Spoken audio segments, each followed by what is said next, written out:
Hey guys, it's LoLo with Grateful Gratitude, and I'm so thrilled today to be here with Mark Friedo Friedman.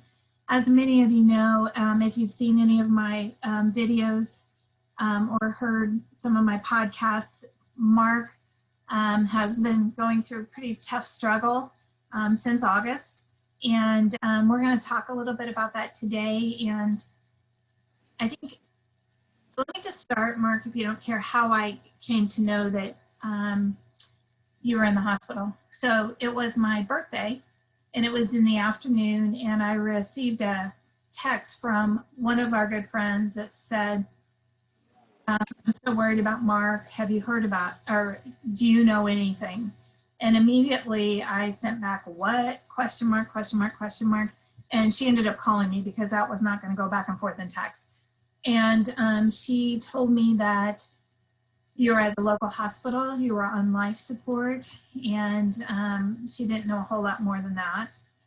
So if we go back 3 days or 4 days before this, you and I were doing podcasts, and you mentioned to me that you were kind of having some respiratory stuff like coughing, and I remember you telling me that one night you woke up in the middle of the night and just couldn't stop coughing, or you were in a real dire situation, and you had done some telemedicine and gotten some medication, but, you know, I don't want to say I dismissed it, but we did 4 podcasts and you didn't cough, you didn't sneeze, you didn't wheeze, you didn't do anything through it. So to me, it was kind of like you were sharing a story with me that was in the past. And little did I know, it was something you were still struggling with. And then I got that call. And of course, first thing we did was put together a prayer vigil. We got everybody together that we could on short notice, and we went to the hospital and prayed. But that's kind of how I knew what happened. And that you were there many months.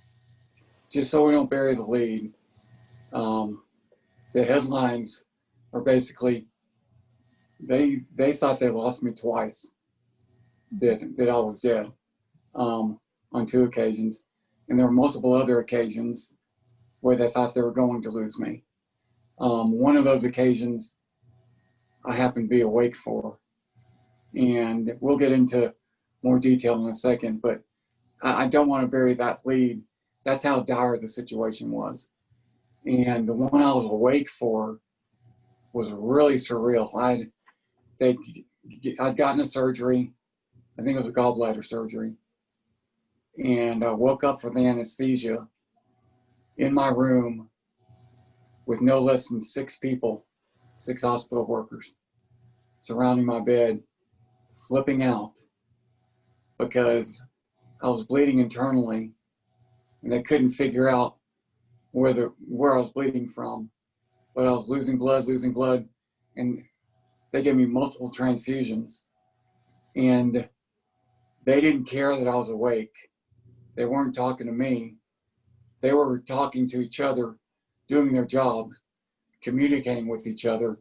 And at one point, with me wide awake, one of the guys yelled, "If we don't figure this out, he's gone. We're going to lose him." And that is just really surreal and puts things in perspective and how bad it was. But it started, Lolo, and I've gone back through my text messages. And I went in, I had double pneumonia. And I let it go so long, evidently, it put my organs in overdrive. And I went back through my text messages, and it started in late May, early June with my cough. And I didn't do anything about it until like maybe mid-July. I did a telemed call. And I had pneumonia last summer, and I got the same prescription that I had last summer. And it worked for a little bit, but it didn't work, obviously, the way that it worked last summer. And Lolo, I didn't slow down. I mean, you know, we recorded podcasts. I was riding my motorcycle all over the place. I was climbing ladders. I was painting stained glass windows for the assisted living home. I was running around finding toilet paper and paper towels for people. That weekend before I checked myself in, I played a round of golf in Broken Bow. I was walking golf courses. I just didn't slow down. And finally, and this to me is pretty funny, going through my text messages, I don't remember a lot of this. But once I woke up, I was in a drug-induced coma, like you said, life support for multiple weeks. I still don't know exactly how long, to be honest with you. But once I woke up and now that I'm out, I've been trying to investigate how everything started with my hospital stay. And the morning that I checked myself in, and I drove to the ER this in the early evening on this particular day. But that morning started with a text message from one of my very good friends, Sil. And she texted me at 7:45 in the morning. Now, Laurie, you know me and you know that I'm usually awake at about 5:30. Well, she texted me to see how I was at 7:45. And my response back was, let me text you when I wake up. So I was still in bed, which is very, very odd. Then at like 8 o'clock, I texted her and said, last night and this morning were really bad.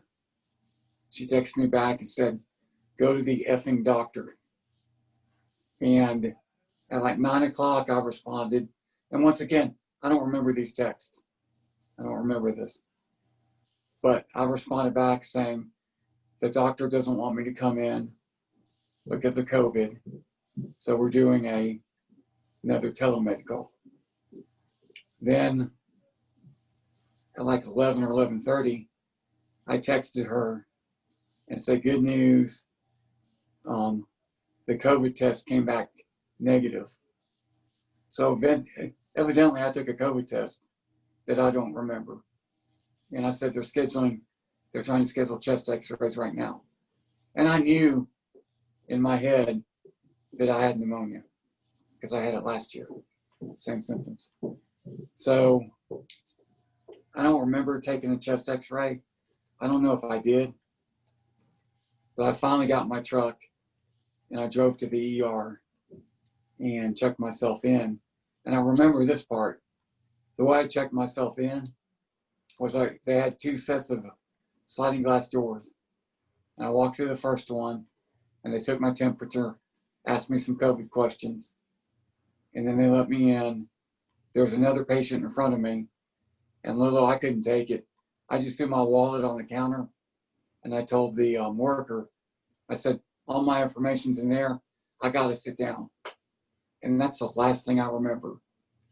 Evidently, though, it shouldn't have been the last thing I remembered because I was sending text messages from inside the ER. And I was really bad off. And basically, it was double pneumonia, but it affected my heart, my kidneys, my liver. They found out that I had an infection in my gallbladder. I was a mess. And they put me in that drug-induced coma on life support.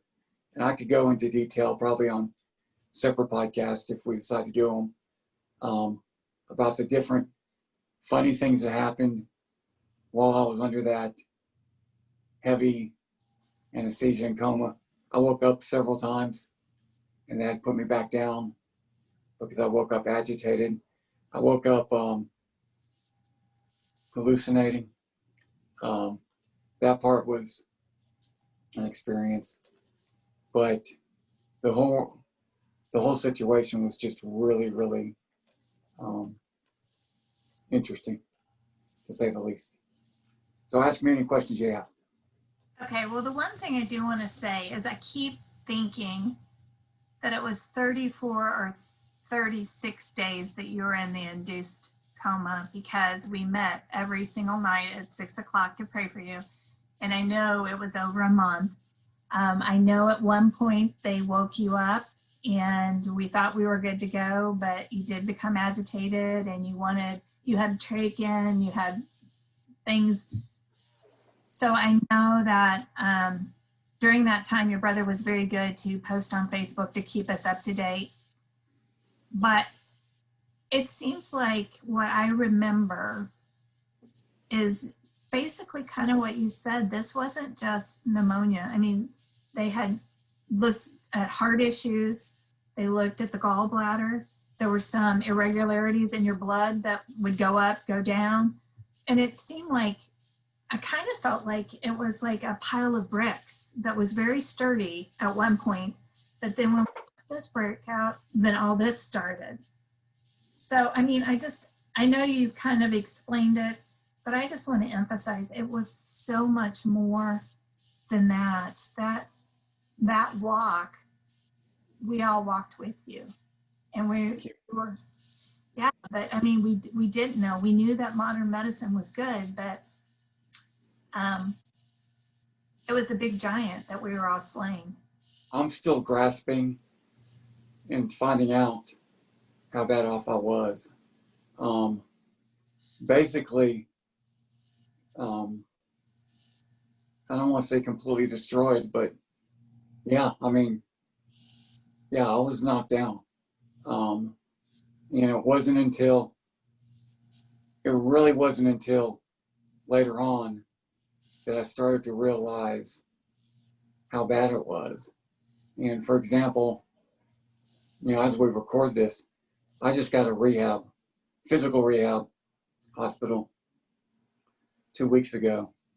In the first place I went, I had an appointment at Baylor, Scott and White set up with a cardio surgeon who was also one of the heads of the ICU unit that I was in. And I got to his office and he basically said, "Mark, we've never met before, but I'm the one that when you checked in, I was there." And he said, "I'm just gonna tell you straight out, I didn't think I'd ever see you again. I didn't think I'd see you in my office. I didn't think you'd make it out of the ICU." And I've been told that multiple times now.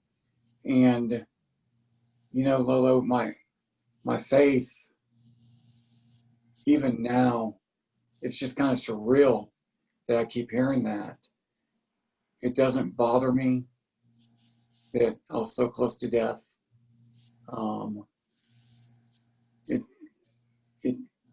I never suffered pain. Mentally, I've been pretty strong. Maybe not as strong as I'd hoped to be, but the faith and the thoughts and prayers of others have really kept me going. And there's definitely been times where I've asked, why is this happening?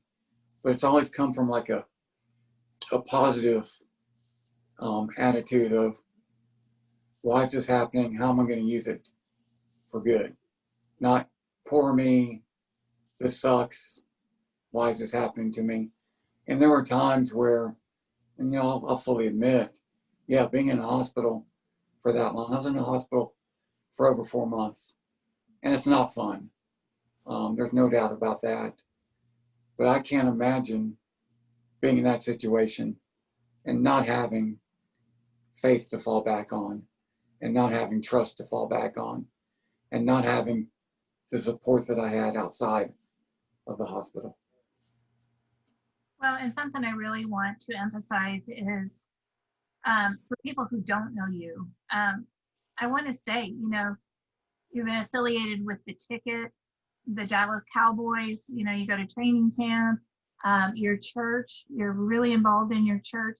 So when I posted on your wall, when Joel had said something about thank you for the people who are praying, I said, it has to be thousands of people because so many people.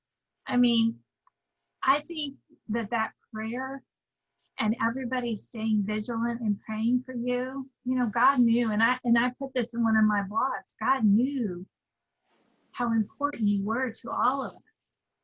And that's why he didn't take you.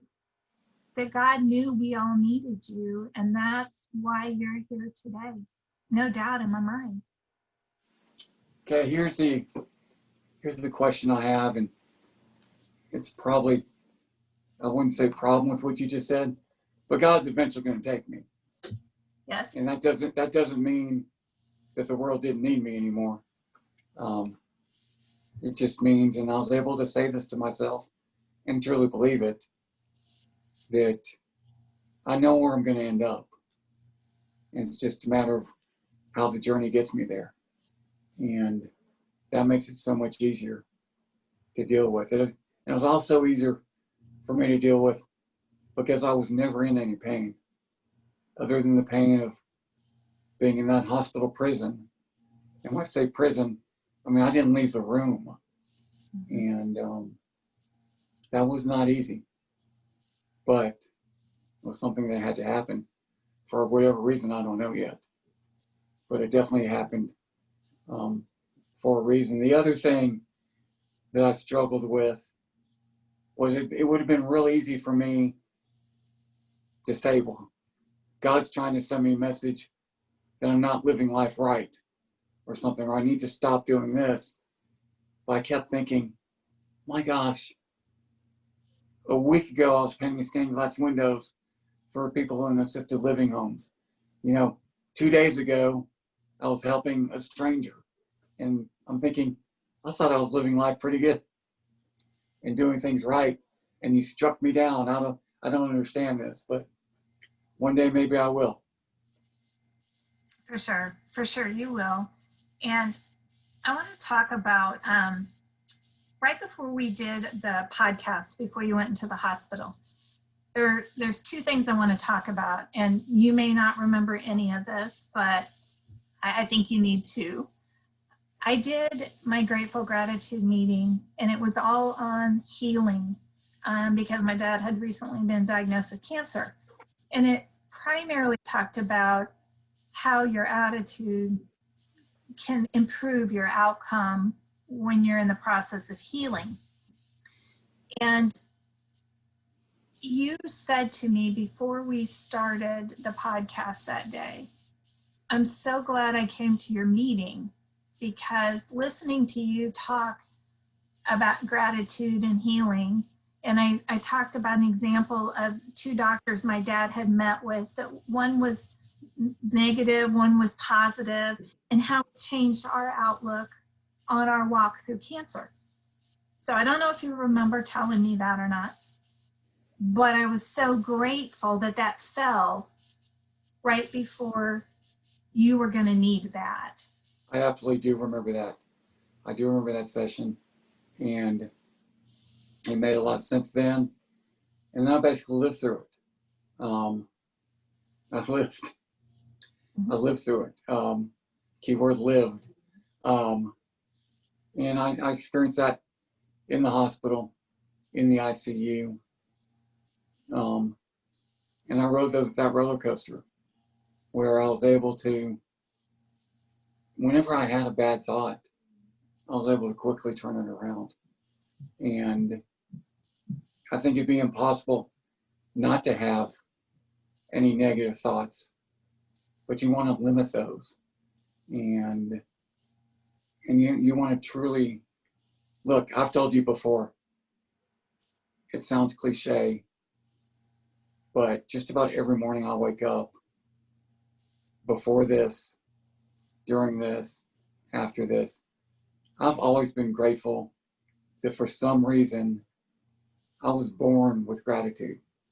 It's something that has come very natural to me. And I know it doesn't come natural to plenty of people.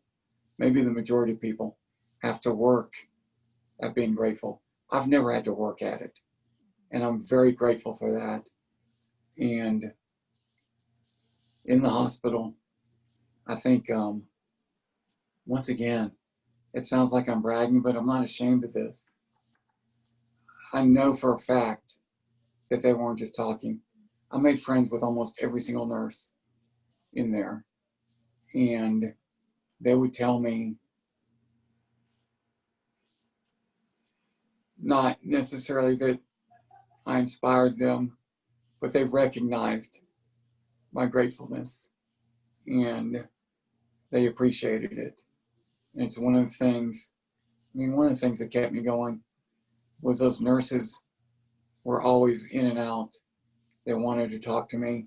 And I think one of the reasons they wanted to talk to me was because I did have that attitude of gratefulness. And I was someone that may have been a breath of fresh air, because they've got, I mean, at times they've got awful, awful jobs and awful, awful situations. And I know that at times, you know, I wasn't good to them. I mean, they'd come in, you know, their day started at 4 a.m, and they'd come in and wake me up to take blood. And, you know, I don't necessarily like being woken up. But they could tell. And that was a huge compliment to me, that people could tell that I never knew, or I never allowed myself to know how bad off I was, until one day. I gotta tell you the story real quick. The first day they set me up in bed. Okay, I've been laying down. I didn't realize how bad off I was. But when you think about it, for at least 10 weeks, I didn't move. I lost every muscle in my body. I weighed 271 when I checked in. At one point, I got down to 179.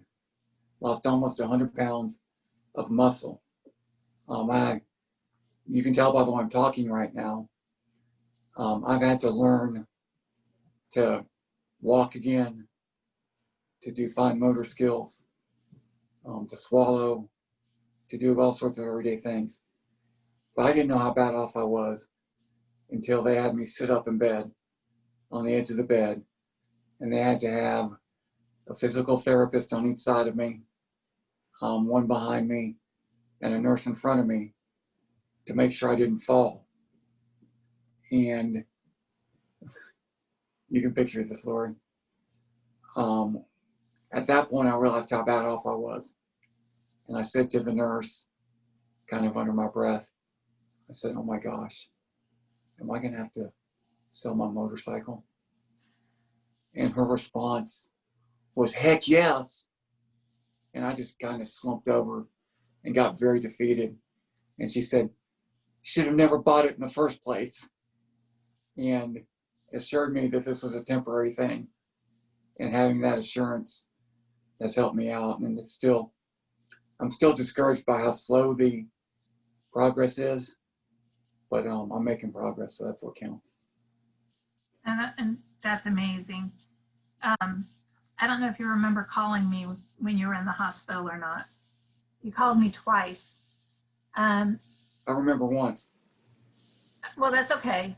The first time you called me, I was probably halfway through your hospital stay. I don't really remember now because that time is just kind of a blur. But you called me and you said, "I want you to know how grateful I am for you. And I want you to know that I have been rerunning the podcasts we've done through my mind while I've been here." And honestly, Mark, I didn't know if you were calling me for the last time. I was very fearful that's what it was.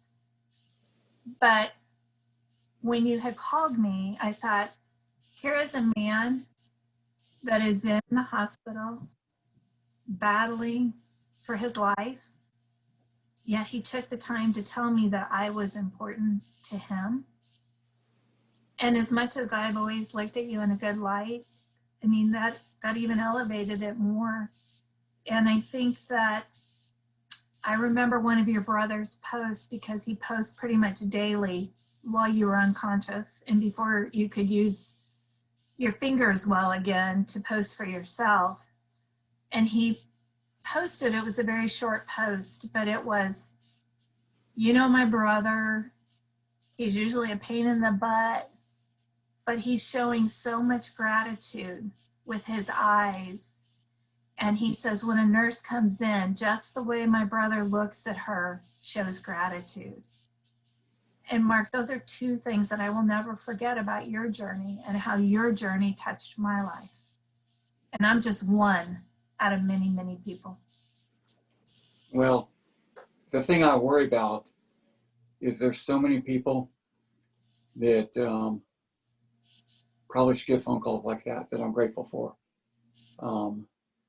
And I just want to make sure that people know that. And I am incredibly grateful for the thoughts and prayers and the people that have really taken the time to help me and have gone above and beyond. And there are so many of them. And I know that I would do the same for those people. And I hope I don't get the chance to do the same, to be honest. But I don't know, too, do you remember, and I sent it to you when you were in the hospital because I thought it was important for you to see the Defying the Odds video you and I did together. We did a very short video, and it was like in conference room 5, spur of the moment. I walked in your office and I said, do you want to do a quick spur of the moment Facebook Live? And of course, I screwed up the first Facebook Live because I had the camera the wrong way. But anyhow, you and I talked about the bumblebee, and the bumblebee doesn't realize that its wings are so small and how its body is so big, it just gets up and flies. And that was very impactful for me to send to you because I wanted to remind you how you are defying the odds and how you don't know any better. You're just doing it, and you should be commended for that. Thank you. Thank you. Here's what I want to do with you, Laurie, is I want to put together, just based on my experience here over the past few months, a series of episodes about specific things that happened to me, specific things that I learned, and maybe release an episode a week, because there's so much to go over. There's some funny stuff that could be entertaining, first of all, with the conspiracy theories I invented when I was under the anesthesia, some hallucinations that I had.